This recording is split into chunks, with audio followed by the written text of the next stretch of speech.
Sekda Aceh Takwala bersama seluruh bupati dan wali kota se-Aceh menandatangani komitmen untuk meningkatkan capaian Monitoring Center for Prevention atau MCP Aceh tahun 2022.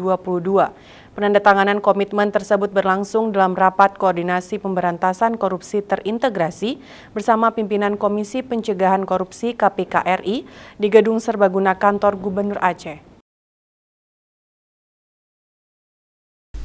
Capaian Monitoring Center for Prevention (MCP) Aceh tahun 2022 mencakup 8 area intervensi.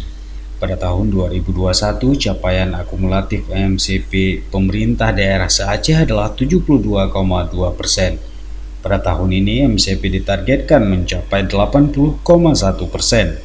Sekretaris Daerah Aceh Takwala mengatakan peningkatan capaian MCP tersebut merupakan bentuk keseriusan pemerintah daerah dalam mendukung pengelolaan tata kelola pemerintahan yang baik, bersih, dan akuntabel.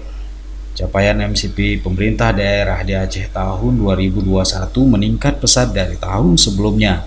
Peningkatan MCP di Provinsi Aceh tahun 2021 mencapai 72,24%. Jumlah tersebut meningkat signifikan dari capaian tahun 2020 yang hanya mencapai 49,92%. Hal ini berkat kerja kolaboratif seluruh pihak dan komitmen kuat dari pemerintah Kabupaten Kota se-Aceh. Begitupun dengan pemerintah Aceh. Jika sebelumnya pada tahun 2020 mencapai 78,8%, maka pada tahun 2021 naik menjadi 84,5%. Wakil Ketua KPK RI Nawawi Pomolango mengatakan 8 area intervensi MCP dibentuk pihaknya karena begitu banyaknya penindakan kasus korupsi di area tersebut.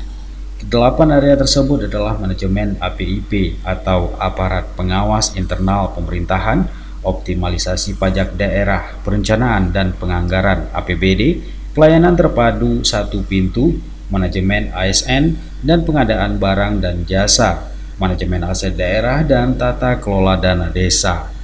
Selain Bupati dan Wali Kota se-Aceh, rapat koordinasi ini juga diikuti Wakil Ketua DPR Aceh Hendra Budian, Kepala BPKP Aceh Indra Khairajaya, Sekda dan Kepala Inspektorat seluruh Kabupaten Kota se-Aceh dan sejumlah Kepala SKPA. Dari Banda Aceh, Tim Liputan Aceh TV melaporkan.